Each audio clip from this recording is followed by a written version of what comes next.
जय हिंद स्टूडेंट्स। तो कैसे सभी आयो बढ़िया होंगे। पॉलिटी क्लास नंबर 2 में आप सभी का स्वागत है।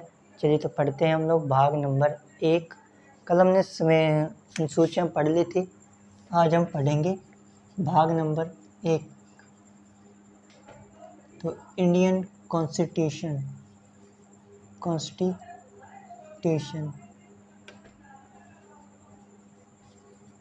भारतीय संविधान। ठीक है भाई, तो भारतीय संविधान देखिए, भारतीय अनुसूचियाँ हम पढ़ चुके हैं, शेड्यूल्स पढ़ चुके हैं। अब हम बात करते हैं इसके भाग के बारे में।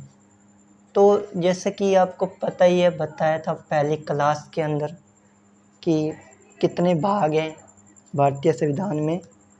तो आपको पता है कि संविधान में टोटल 22 भाग हैं। संविधान में कितने भाग हैं? तो संविधान में टोटल 22 भाग हैं। ठीक है, कितने भाग हैं? 22 भाग हैं। तो आज हम पहला भाग शुरू करते हैं। तो लिखिए भाग नंबर 1। तो संविधान के भाग, हेडिंग लिखिए संविधान के भाग, और पहला ही भाग लिखिए आप यहाँ, भाग 1। देखिए, भाग 1 की जब बात आती है तो भाग 1 के अंदर हम पढ़ते हैं अनुच्छेद। अनुच्छेद कितने हैं भाग 1 में? तो भाग 1 में अनुच्छेद है 1 से लेकर 4 तक। कितने अनुच्छेद हैं? 1 से 4 तक आर्टिकल है, अनुच्छेद है। ठीक है, अब हम एक एक करके सारे अनुच्छेद पढ़ेंगे। तो अनुच्छेद नंबर 1 क्या कहता है? अनुच्छेद नंबर 1 ये कहता है कि इंडिया जो कि भारत है, ठीक है, इंडिया जो कि क्या है? भारत है, वो राज्यों का संघ है। वो क्या है? राज्यों का संघ है। इसी को इंग्लिश में लिखा गया है कि India that is Bharat shall be a union of state. तो क्या लिखा है? इन इंग्लिश में लिखा है कि India that is Bharat shall be a union of state. ठीक है, हिंदी में बोलें तो क्या लिखा गया है कि इंडिया जो कि भारत है वह राज्यों का संघ है, यूनियन है। अब समझो कि संघ मतलब क्या? जो राज्य हैं जितने भी, चाहे वो पंजाब, राजस्थान, गुजरात, जितने भी राज्य हैं वो सब भी भारत का क्या है? यूनियन है। मतलब वो भी कभी अलग नहीं हो सकते। तो इंडिया जो कि भारत है वह राज्यों का संघ है, और संघ यानी कभी अलग नहीं हो सकते। ठीक है, अब एक बात और याद रखना। क्या याद रखना? कि आपके संविधान में ना इंडिया और भारत ये 2 वर्ड दिए हैं। अभी कुछ समय पहले इन 2 वर्डों पे बहुत विवाद चला था कि भारत का नाम इंडिया होना चाहिए, भारत होना चाहिए। तो वो इंडिया और भारत वर्ड आया कहाँ से? तो ये आया है यहाँ से, संविधान के भाग 1 से आया है, भाग 1 के अनुच्छेद नंबर 1 से। तो ये आपको याद रखना है।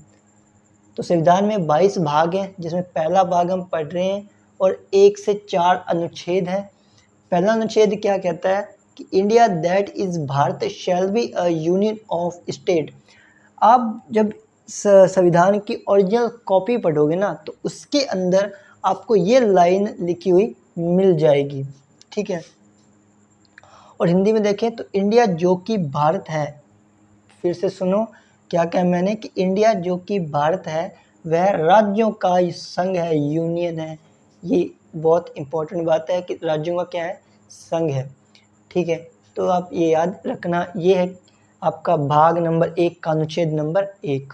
ठीक है, देखिए अब देख अनुच्छेद 2 क्या कहता है कि संसद क्या करेगी? पार्लियामेंट जो है ना, वो किसी भी विदेशी राज्य को या विदेशी देश को अपने अगर भारत में मिलना चाहता है तो उसे भारत में मिला सकती है, ठीक है। और इसके अंदर राष्ट्रपति कोई हस्तक्षेप नहीं कर सकता, मतलब राष्ट्रपति की कोई भी अनुमति इसमें ज़रूरी नहीं है, इसमें इम्पोर्टेंट नहीं है, ठीक है। तो संसद जब भी किसी भी राज्य को या किसी विदेशी राज्य को भारत में मिलाना चाहती है तो मिला सकती है, इसमें राष्ट्रपति हस्तक्षेप नहीं कर सकता।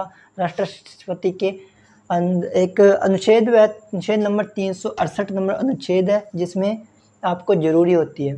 लेकिन भाग 1 का छेद नंबर 2 ये कहता है कि जब भी अगर कोई भी विदेशी राज्य को अगर संसद चाहे तो उसे मिला सकती है, लेकिन इसमें हस्तक्षेप नहीं कर सकता राष्ट्रपति, ठीक है। तो क्या लिखा गया है कि संसद किसी विदेशी राज्य को भारत में विलय करवा सकती है, यानी संसद किसी भी भारतीय विदेशी राज्य को भारत में विलय करवा सकती है। और सबसे इम्पोर्टेंट बात, इसमें राष्ट्रपति प्रेसिडेंट जो है प्रेसिडेंट ऑफ इंडिया हस्तक्षेप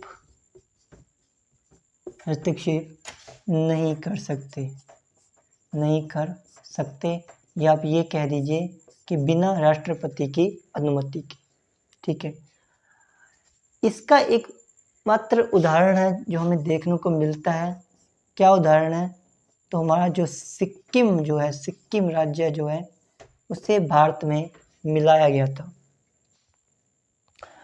एक्चुअल में जब ये क्या हुआ था कि भारत में ये कैसे आया, तो इसकी कहानी क्या है। एक्चुअली क्या हुआ था कि जब चाइना ने तिब्बत पे कब्ज़ा कर लिया था तो सिक्किम को ये डर था कि कहीं चाइना हम पर भी हमला करके कब्ज़ा ना कर ले। तो सिक्किम के जो उस टाइम के जो शासक थे उन्होंने भारत से दरख्वास्त की कि हम भारत के अंदर शामिल होना चाहते हैं, आप हमें यहाँ विलय करवा दीजिए, इससे पहले कि चाइना हम पे हमला करे और हमला करके हमें विलय करवा ले। तो आप क्या करिए, हमें खुद में विलय करवा लीजिए। तो उस समय अपने भारत के अंदर जो थे, भारत के कौन थे उस टाइम, जवाहरलाल नेहरू जो थे हमारे, ठीक है, आज़ादी के बाद का समय था।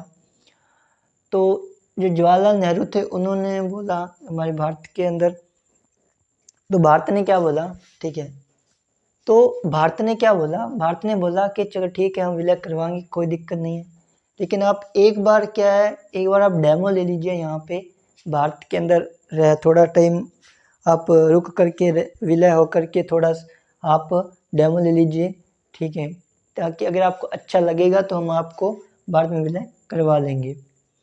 तो फिर संविधान संशोधन होता है। संविधान संशोधन के बाद में सिक्किम को भारत के अंदर डेमो दिलवाया जाता है, जिसे हम बोलते हैं सह राज्य बनाया जाता है। तो सह राज्य बनाने के लिए जो संविधान संशोधन होता है वो था आपका 34वां संविधान संशोधन, कॉन्स्टिट्यूशन अमेंडमेंट। तो वो 34वां संविधान संशोधन 1974, इसके द्वारा जो सिक्किम था वह भारत का सह राज्य बनता है।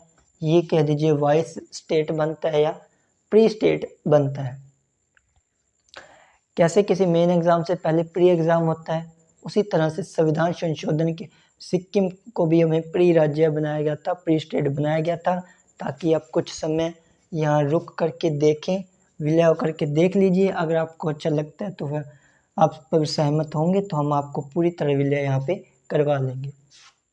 1 साल का समय लगा, ठीक है। सिक्किम ने अपनी सहमति जताई और कहा कि हम भारत में विलय होने के लिए तैयार हैं, विलय हो सकते हैं। तो फिर एक संविधान संशोधन होता है। संविधान संशोधन कौन सा हो इस बार, तो 35वां संविधान संशोधन होता है और भारत में विलय करवाया गया। तो 35वां संविधान संशोधन होता है। और ये संविधान संशोधन क्या कहता है, ये कब हुआ था, ये डेट याद रखना, 16 मई 1975 को होता है। और इस समय क्या बनाया गया, इसको राज्य बनाया गया, स्टेट बनाया गया।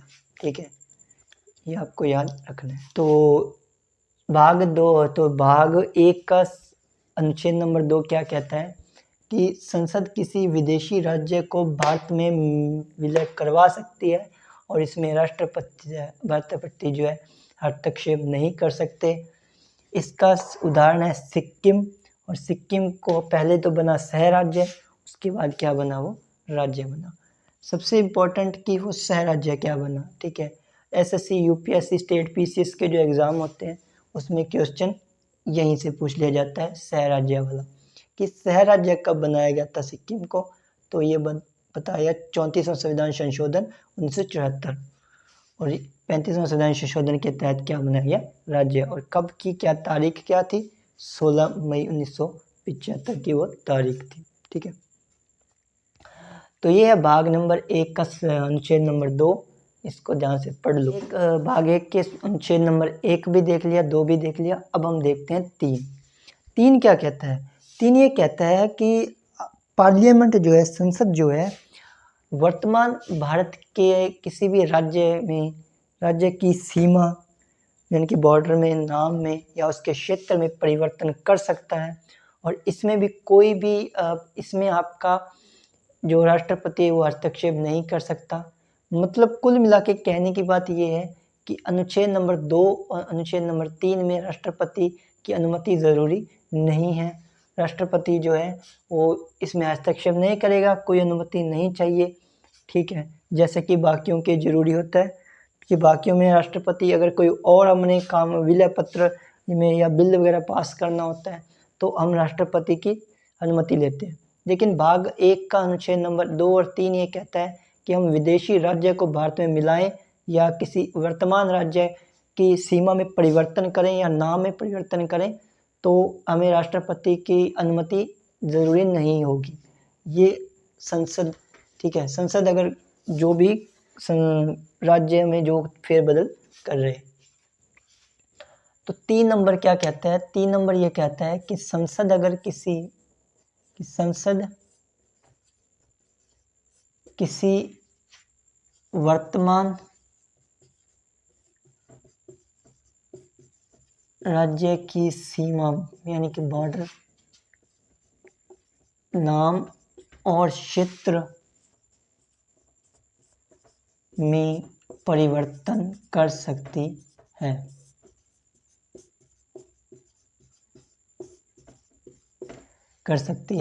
और इसमें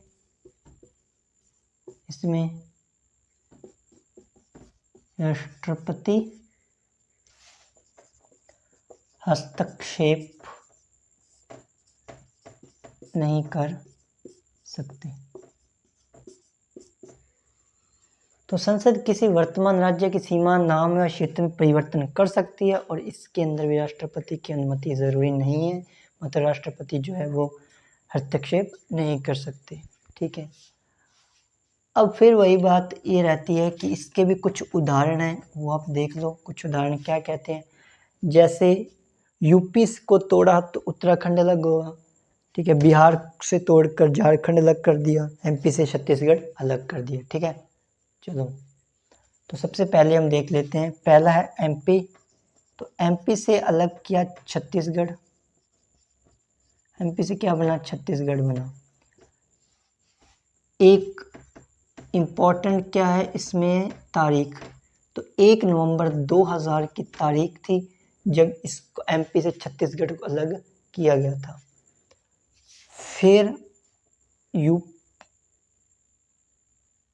फिर यूपी से किसको अलग किया, यूपी से यूके माने उत्तराखंड को अलग किया। कब अलग किया, तो 9 नवंबर 2000 को अलग किया। ठीक है, 9 नवंबर 2000 को अलग किया। इसके बाद बिहार, ठीक है, बिहार से तोड़ा। बिहार से क्या तोड़ा, तो बिहार से तोड़ा था आपका झारखंड। क्या तोड़ा था? झारखंड तोड़ा। कब तोड़ा? 15 नवंबर 2000 को तोड़ दिया। तो एमपी से छत्तीसगढ़ अलग किया 1 नवंबर 2000 को। यूपी से उत्तराखंड अलग किया है 9 नवंबर 2000 को। बिहार से झारखंड अलग किया 15 नवंबर 2000 को। यानी कुल मिलाकर के अनुच्छेद नंबर 3 ये कहता है कि संसद किसी भी विदेशी राज्य, किसी भी वर्तमान राज्य की सीमा में, नाम में या क्षेत्र में परिवर्तन कर सकती है और इसमें राष्ट्रपति हस्तक्षेप नहीं कर सकते। और एग्जाम्पल आपके सामने है, ये आप देख लो। अनुच्छेद नंबर 4 क्या कहता है? 4 ज़्यादा कुछ नहीं कहेगा। 4 क्या बोलता है कि आपने जो अनुच्छेद नंबर 2 पढ़े, अनुच्छेद नंबर 3 पढ़े, मतलब अनुच्छेद 2 और अनुच्छेद 3 में जब संसद परिवर्तन करेगी, मतलब अनुच्छेद 2 और 3 का जब उपयोग करेगी, तो इसे अनुच्छेद नंबर 368 से बाहर रखा जाएगा। यानी कि कहने का मतलब ये है कि किसी विदेशी राज्य को भारत में मिलाना अनुच्छेद नंबर 2, या किसी वर्तमान राज्य की सीमा में, नाम में परिवर्तन करना अनुच्छेद नंबर 3, इनका अगर यूज़ करती है संसद, तो इसमें जो संसद जो है जब इसका यूज़ करेगी तो आपके तो राष्ट्रपति हस्तक्षेप नहीं कर सकता। और इसे अनुच्छेद नंबर 368 से एकदम पूरा बाहर रखा गया है। ठीक है, क्या बोलते हैं 4 नंबर क्या बोलते हैं कि संसद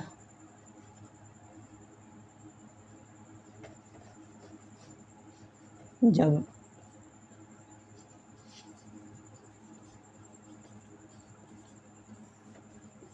दो व 3